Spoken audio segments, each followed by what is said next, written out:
Sot kam privilegjin të diskutoj me Dr. Richard Hess për disa tema të rëndësishme lidhur me Dhiatën e Vjetër.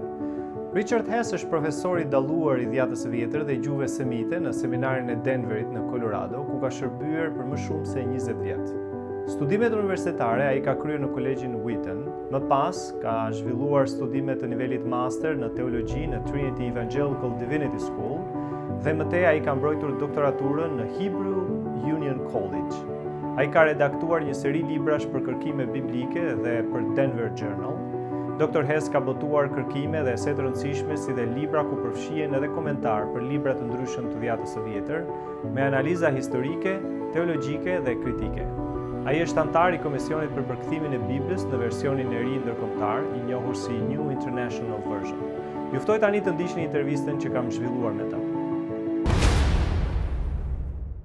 Dr. Hess, thank you for making time today to address our viewers in Albania.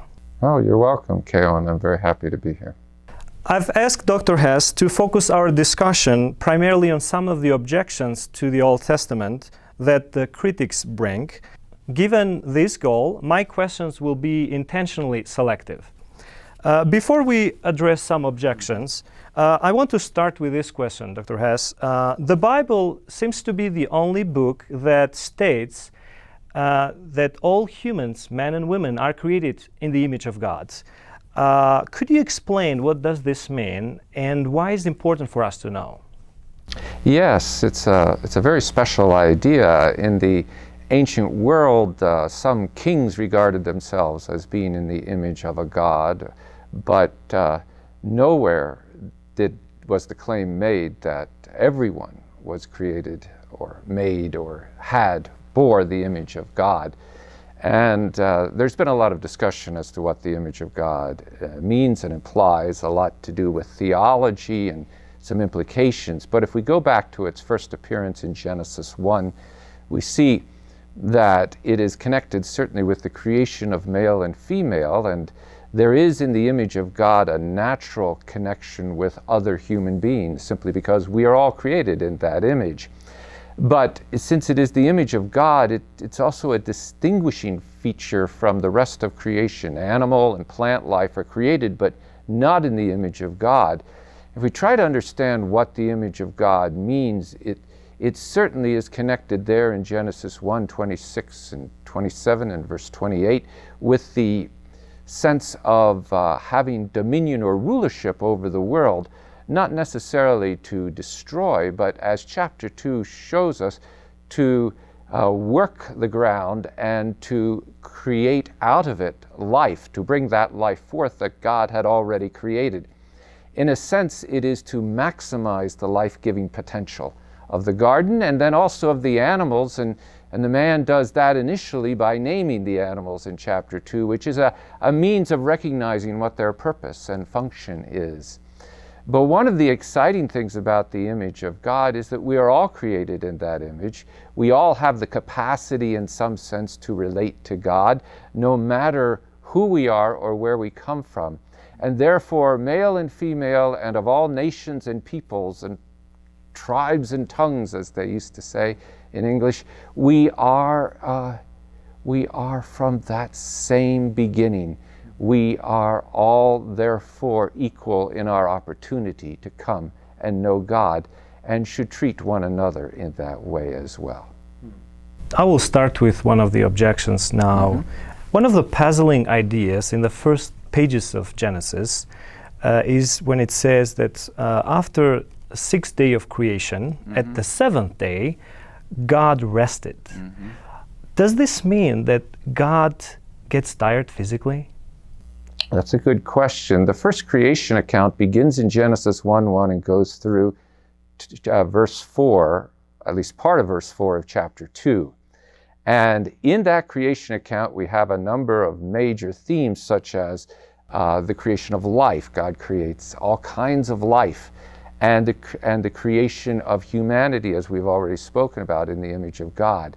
But certainly one of the great themes going through the creation account is day 1, day 2, day 3, up to day 7, there is an inexorable flow in which I believe that God is creating logically day after day after day, but also creating with the move towards the seventh day.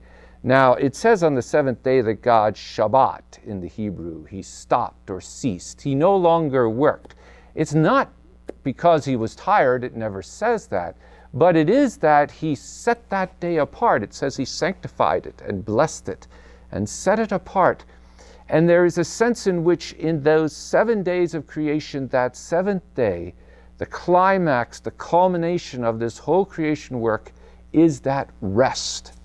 It's not that God needed rest, but that he built rest into creation so that all of creation in his ideal plan would know rest, and that the whole of creation order and history would move towards ultimately rest that he would provide. And we see this in the Bible also as Hebrews chapter 2 and 4 and elsewhere in Revelation speaks of that rest which we enter into. Now, there has been other criticism to the creation story. For instance, one of them claims that perhaps God failed with Adam and Eve. Why wasn't he able to create them in a way that they would not rebel against him? Yes, it's a very good question. And of course, God could do anything, and he could create people who would obey him. But that was not his desire that they would just be forced to obey him. Rather, he created people and gave them this wonderful gift, which is part of the image of God. The gift to choose for God or not to choose for God. The fact that they could choose for God meant that there was the possibility, the potential that they would not. And in chapter 3 of Genesis, we see that first example there, so important in the history of Christian faith and doctrine, that humanity, the man and the woman, did not choose for God, but instead chose to go in a different direction. And that set all of humanity on its course. Could he have created people who would always choose for God, who would always say yes to God? He could have, but then they wouldn't really have been people in his image, those who have a choice, who can say yes, but also can say no. Another controversial story in the Old Testament concerns the flood at the time of Noah. My question is, was it global or was it local? Yeah. In other words, did all human beings except Noah's family and all animals in the whole earth die? Mm-hmm. It's a good question too. And I wish I knew the full answer to that, because again, we aren't entirely told. Certainly the impression given in Genesis 6 through 9 is that everyone who was created died except those who were in the ark. They alone survived. The land animals and birds and those who were the human family of Noah. But it is possible that in my way of thinking, and given the language of the text, that you could here have a local flood, but with universal impact for the human race and for the animals. That is, that what God had created had not yet extended over the whole earth. I don't know when the flood took place. I don't know how far back in time we have to go to it.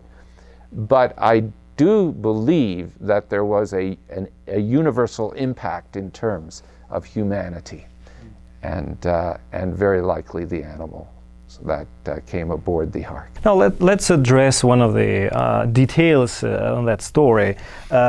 Could all those animals that are described in the Bible fit in a human-made ark? That's an interesting question.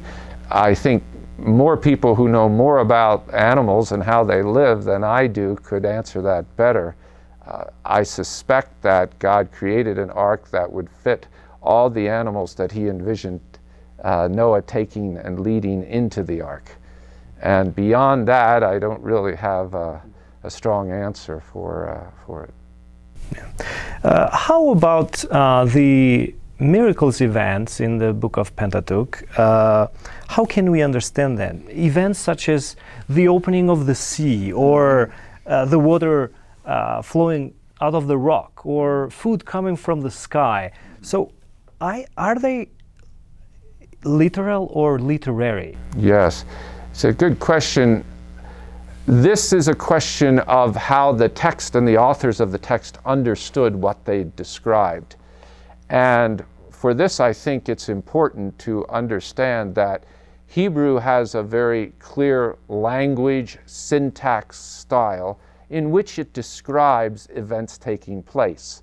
It does this in the books, for example, of Kings, in Ezra, in Nehemiah, and other books where the events are seen by just about all scholars as at least intentionally portrayed as historical, as actually having taken place. So that if you had a time machine and could go back in time and see that, you would see something like what's actually described. Not a symbol, not an allegory, not a metaphor, but something like it. Now, it could have implications beyond the event, but the event itself would have taken place in history and in space.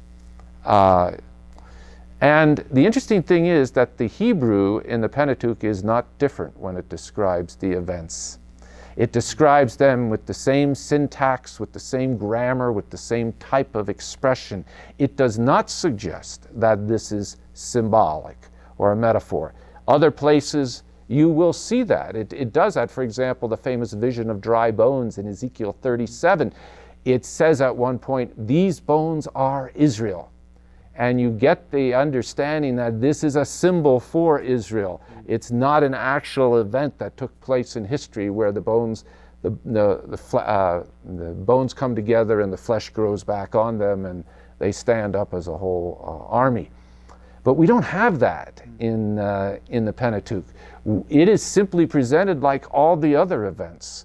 And there is no stopping right up to the end of the Old Testament in terms of history. So if someone wants to believe that's symbolic or just metaphor and was not intended to take place, they can believe whatever they want, but that's not what the writing of the Old Testament itself suggests when we look at the Hebrew. There is a miracle event in the book of Joshua when it says that the sun stood still. Now, given the physical laws of nature that we know today, wouldn't it be catastrophic for the human life on Earth if that truly happened? Yeah, it might well be. I'm not an astrophysicist, so I don't know. Going back and looking at that text in Joshua 10, I believe 12, 13, 14, those verses, it's interesting because the word that's used, it's actually recorded 3 separate times there. Once it's recorded in a poem, once it's recorded by the narrator of the book of Joshua, and once it's recorded or it's quoted from something called the book of Jasher, which we don't know what exactly that is. We don't have the book of Jasher. But in the poem and in the text, it says that the sun, and then it uses a verb, damam, dom, yedom, was silent. That's how it would normally be translated. Now, people have understood that as, well, it could be there was a kind of eclipse, or there was something else going on like that. And I think you could have a broader interpretation, at least in the initial poem, but then by the narrator who's writing that, who goes on to describe it, it does say, and it amad, it stood, and it did not go down for a full day. So the sense is that there was a prolongation in some sense of that day. I think that's the clearest understanding of those different accounts in terms of how they would agree with one another. And of course, the sun being silent could also do that. How that works, I'm not an astrophysicist. I don't know, and I'm not God. God created the whole universe. I take it that he could do a lot of things that would not follow our natural laws of physics in terms of how they would work out. If we believe the Bible, we believe that Jesus rose from the dead. How does that happen? And he had a body afterwards. That doesn't work in the laws of science that we know of, but yet that is fundamental to the Christian claim. So again, I think God, who gives life and is the creator of life from the beginning, is able to do things that we don't always understand. Dr. Hess, how do you respond to the criticism of the British atheist Richard Dawkins, who has portrayed the Old Testament God as a moral monster? Mm-hmm. He would claim, for instance, that this God of Israelites is responsible for wiping out the Canaanites, which are described in the book of Joshua. How do you respond to his claim? Well, I think a lot of times, and he is not the only person, there are many for whom this is a great stumbling block. They see the Old Testament God as a merciless God of anger and wrath. And I think it might be helpful to step back a moment and understand how the Bible portrays God. The Bible portrays God as truly as holy in his foundational characteristics, which means he is different from us. He is different from his creation. And he has certain standards which one must follow or find a way to deal with if one is going to approach him. On the other hand, God is also love from the beginning. He is fundamentally love, and love in his attributes, in his relationship, in all that he does. Goodness, he sent his only Son to die upon the cross for our sins. What greater act of love is there than that? And in the Old Testament, he is constantly portrayed as a God of love. In fact, he commands his people to love him. And the loving part of loving is obedience. Now, how can this God do what he does? Well, to some extent, God sets a standard, and he does this in Deuteronomy 20 and elsewhere, where those who have sinned and refuse to leave the land are doomed to death. But on the other hand, what actually happens in Joshua is we don't actually see non-combatants being killed. I'm not saying that never happened. I'm not trying to suggest that.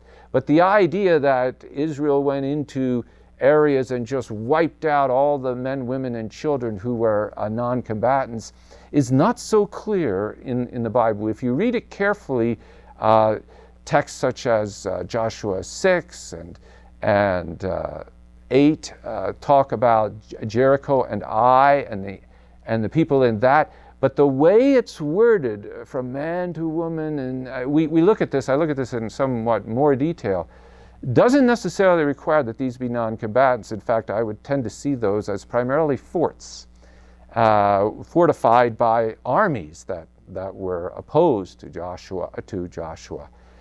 We could go into more detail and look at some of the other texts here. It's almost on a case-by-case basis. But one of the things that people don't often look at is they don't often look at the larger context. If you go back to Genesis 45, you find this story of Joseph, and he's in Egypt. And it says there's a great famine in the land, not only of Egypt, but also of Canaan. And all of Canaan and Egypt would have perished, except that God worked through Joseph to provide the collection of grain for 7 years of plenty, so that when there was the 7 years of famine, they had that grain. And there's a very real sense in which that text, and in Genesis 50, when Joseph says, what did God mean by, when he speaks to his brothers, by you selling me into slavery and bringing me down here, but the saving of many lives, that if it had not been for Joseph, the whole of Canaan would have perished, as Egypt. And in the following books, though, then we see how the later generations repaid him as they sought to destroy him. It's not that Joshua sought to, or destroyed all the Canaanites. Rather, if you look at the beginnings of chapter 5, the beginning of Joshua chapter 5, chapter 9, chapter 10, chapter 11, what you find is, the Canaanites all gathered together to try to wipe Israel out, and their allies, they wished to destroy them. And the fact ultimately, as far as the Bible is concerned, that Joshua did not wipe out the Canaanites, is that you go to the next generation, the generation of the book of Judges, and there are Canaanites all over the place. They're everywhere. They're intermarrying. It's a big problem, but they're there. In the context of what we have just talked, there are others who describe the God of the Old Testament as the God of wrath, but when they talk about the God of the New Testament, they would say is the God of grace and love. Do you think this is a correct assertion? I tried to address that a little bit, but you're right. There is often a misunderstanding of this, and I think it really is incorrect. I think God is love from the beginning. He creates out of love. Why did He create people except out of His love for them? And I go through many examples of this. How many of the Psalms speak of the heart and compassion of God? How many times the prophets look at a book like Hosea, Hosea chapter 11, verses 8 and 9, where God says, look, my people, Ephraim and Israel and Judah, they deserve death. They deserve destruction, like the 5 cities of the plain. He mentions Admah and Zeboim, the two of the 5 cities, along with Sodom and Gomorrah, that were destroyed because of their sin. But he says, my heart is turned over within me. I cannot destroy them. I love them too much. I will punish them because I must, but I will not destroy them. And of course, in the New Testament, it's often overlooked that Jesus is portrayed, his final portrayal in Revelation is that he comes as God and as divine to render judgment upon the earth, and ultimately at the great white throne judgment to judge all those who have rebelled against him. So there is certainly the emphasis of love, but there is also the element of what I would call holiness. I mentioned this earlier. There is this sense in which God is both loving and holy from all eternity. It's part of the reason why, as Christians, we affirm the doctrine of the Trinity, Father, Son, and Holy Spirit, because they have been there from all eternity, 3 persons who have always been in a loving relationship. God did not have to create to love. Love is not a derivative or secondary quality. It is inherent to God, as is His holiness. But these 2 things God is able to balance and get right. We look at it and we try and we fail. We are imperfect, but God again and again shows His love. I was also thinking about the story of Jonah who went to Nineveh. You know, wasn't that the point of God's mercy toward the Ninevean people? Jonah is a wonderful example of God's mercy. Jonah is given this proclamation, 40 days and Nineveh will be destroyed. And the text says that the king and all the people of Nineveh repented, put on sackcloth, and sought God if He would have mercy on them. And again, this is how the Old Testament, and it really gives a background for the New Testament, is so important, that repentance is crucial. But He did. And again, He does this. When people do repent, when they do turn back to Him, He does have mercy upon them and forgives them and is gracious. Now, if it is the same God in both Testaments as we are talking, I can't move on without addressing one more question here. Despite that fact, doesn't it seem that there is some differences in the application of some norms or moral values in the both Testaments? For example, in the Old Testament, God seems to have been okay when some of His servants wanted to marry many wives, while when we go in the New Testament, Jesus affirmed a strict monogamous marriage. How do you explain this? Well, it's an interesting question. In the Old Testament, there are examples of multiple wives being married, sometimes for different reasons, political reasons as well as romantic or other reasons.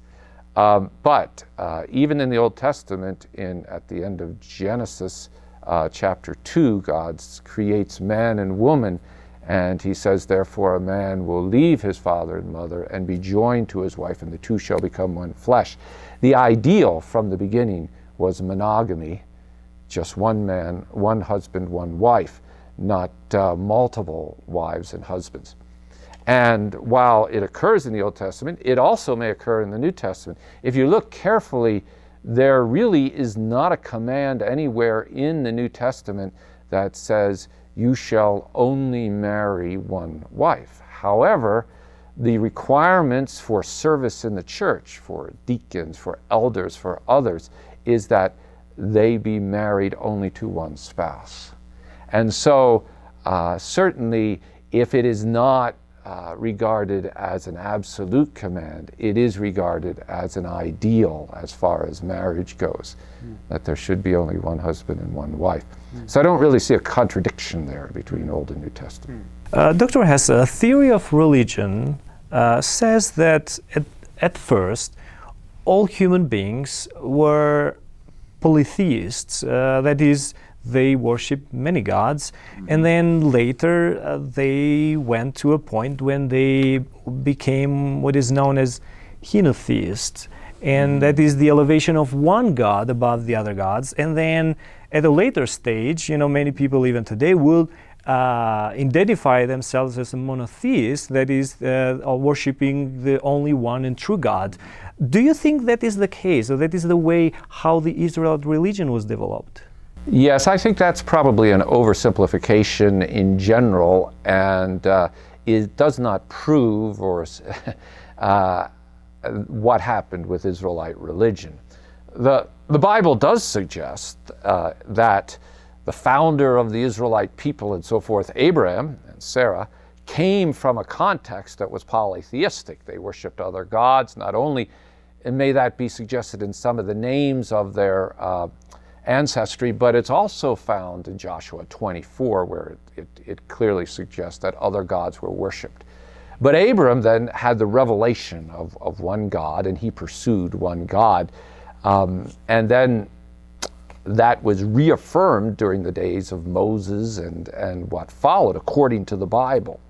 Now, since the God of Israel did not allow any images to be built or made of him, it's very hard to find an image of the God of Israel.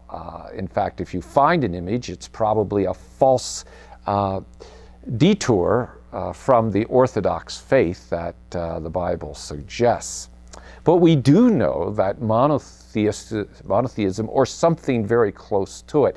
It's hard to talk about monotheism without introducing concepts of Greek philosophy and exclusiveness, although you do have something like it expressed, I believe, pretty clearly in Isaiah 40 through 47, 48. But the idea of worshiping an exclusive God, one God to the exclusion of others, is already found with the Pharaoh of Egypt in the 14th century BC, where he worshipped one God, the Aten, the sun disk, in Egypt. And after that generation, Egypt returned, and even during that generation, many Egyptians still worshipped other and multiple gods and deities. Some have suggested that that's what influenced earliest Israel, but we don't have any evidence for that. It's simply one example that disproves the theory of an irrevocable movement from many gods to the worship of one God, as though this is the inevitable evolution of religion. And I don't see it at all. In Israelite religion, certainly there are times, according to the Bible's own teaching, when people worshipped many gods. In fact, most of Israel, for much of its history, worshipped many gods, according to the Bible's history. But there always seems to have been those who worshipped a single deity. And as time went on, especially after the return from the Babylonian captivity in the late 6th century, at least in and around Jerusalem, there seems to have been an approach towards a worship of only one God by that population. As I mentioned in my introduction, my questions will be very selective, given to the interest and the background of our audience. Many of our viewers belong to a Muslim tradition, and so one of the questions is that, or the claims of the Muslim scholars made about the book of Pentateuch and the promises there, especially the promises about that God will raise a prophet like Moses, they will claim that this promise refers to the founder of Islam, Muhammad, and not Jesus Christ. How would you respond to that claim? Well, the reference to the prophet who is going to come, like Moses, as you said, is found in Deuteronomy chapter 18. And in that text, it does talk about a prophet who will come and speak the truth and lead people into truth. That part could be applied to different people. But it then says that this prophet will come from your brothers, which is often translated from your fellow Israelites, because that's the implication of it. And it doesn't say that once, it says it twice.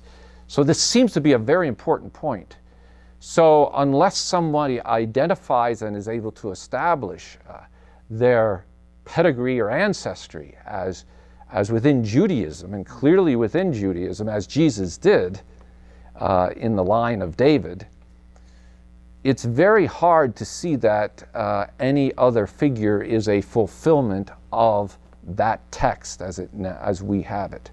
Dr. Hess, is the belief in the resurrection an invention of the first century Christianity, or does the Old Testament share this belief too?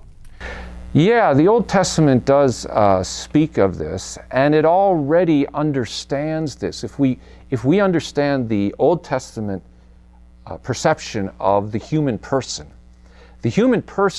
yes, there is the nephesh, sometimes translated soul, and there is the corporeal body as well, but these two things are not separate. They are really united in one. In fact, it might be better to translate the soul, the living being, which isn't really understood as separated from the physical.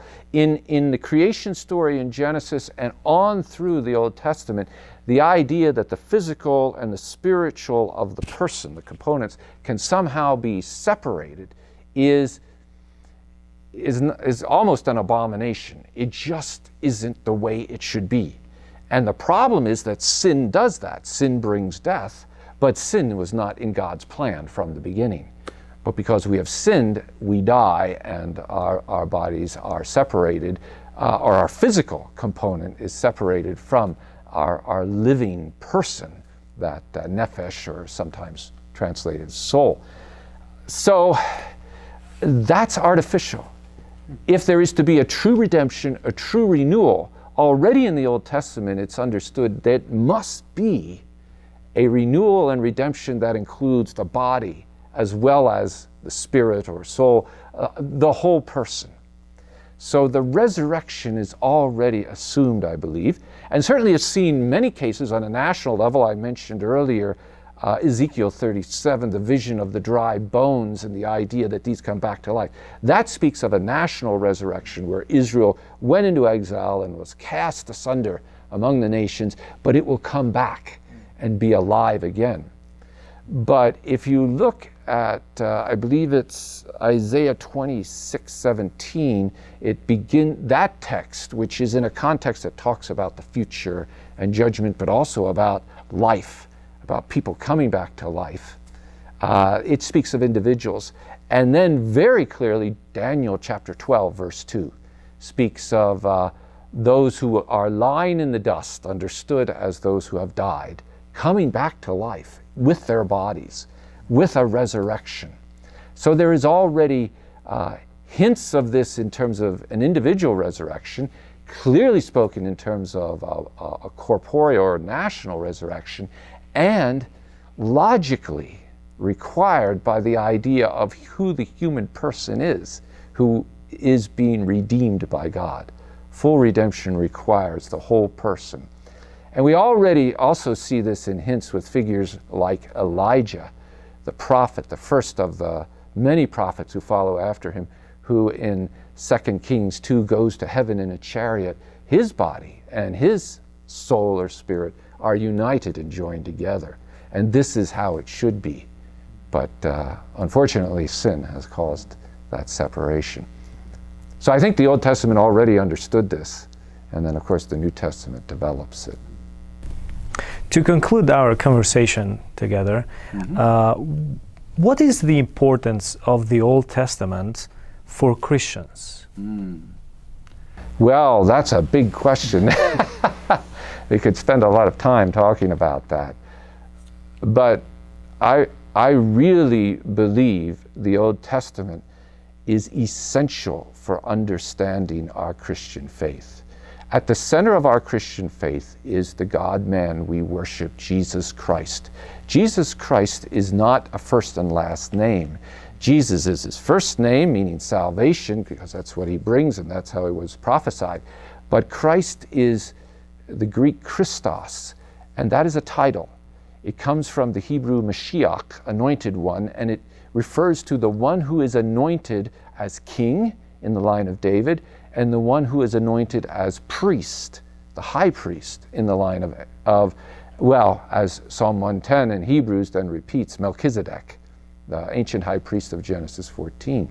Well, to understand all that, who is this Christ?